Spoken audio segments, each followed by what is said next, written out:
I'm Andy Slade. I'm here today with Corbin from Oryx Chassis, and we're here in the series about fundamentals of marksmanship. So we're on the third video, which is natural point of aim, and that's where we're going to pick up.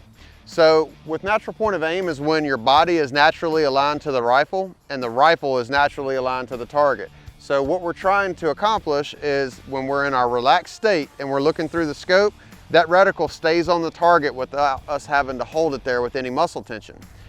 Common problem that we see that is not your natural point of aim is where a person looks through the scope and the reticle's near the target and they just move it over. But you can see that I just developed muscle tension in my position by moving that reticle to the center of the target. So what you want to do is move your base, okay? So if you're standing, you would want to move your feet. If you're laying in the prone, you'd want to shift your hips over and then shift the rear bag over as you do it. Or if you're in the kneeling position, you would pivot on that kneeling position. So that way you're actually moving left to right by shifting your base, and you're moving up and down by changing whatever is, like for instance, up and down in the standing is by bringing your feet together or spreading them further apart. And in the prone, we move up and down by adjusting the rear bag or the bipod. Say we're out shooting. We don't have a rear bag. We don't have a lot of. We aren't using supports.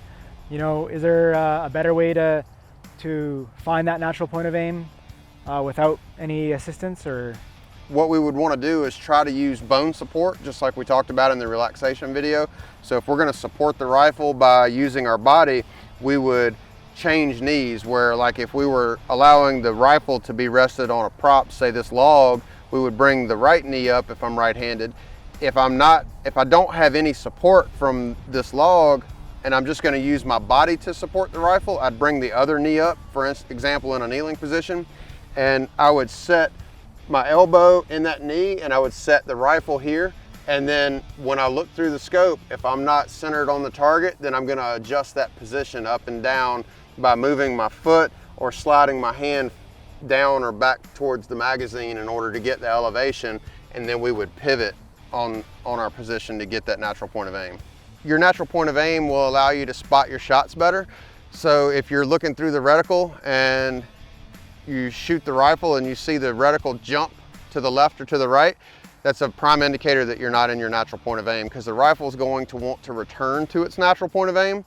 So one of the things that we want to do when we're practicing is to make sure that that reticle either goes straight up or it goes straight back into your body and then relaxes back onto the target. So if you get a big shift left or right under recoil, we should look at that and try to adjust our natural point of aim. are you trying to find your natural point of aim before you find your target in the reticle, or are you trying to find your target in your reticle and then align yourself to make sure you're naturally aligned with that first? That's a good question. Yeah, so it all starts from the very beginning. So what I like to do is eyes muzzle target. So as I'm setting that rifle down, I'm looking across the muzzle towards the target, finding my landmark. And then as I set that rifle down, I'm looking over top of the scope and I'm aiming my position to get that rifle oriented towards the target. And then when I drop down into the glass, I'm very, very close. So I've established my rough natural point of aim early in my position building, so I'm not having to really change how much I've built my position. It's just real fine adjustments at that point. And that's something that you can absolutely practice in dry fire, is building those positions in a fundamentally sound position using your natural point of aim. It'll help you find targets more quickly doing it that way, and it's also going to help you have better recoil control and see exactly where those rounds go.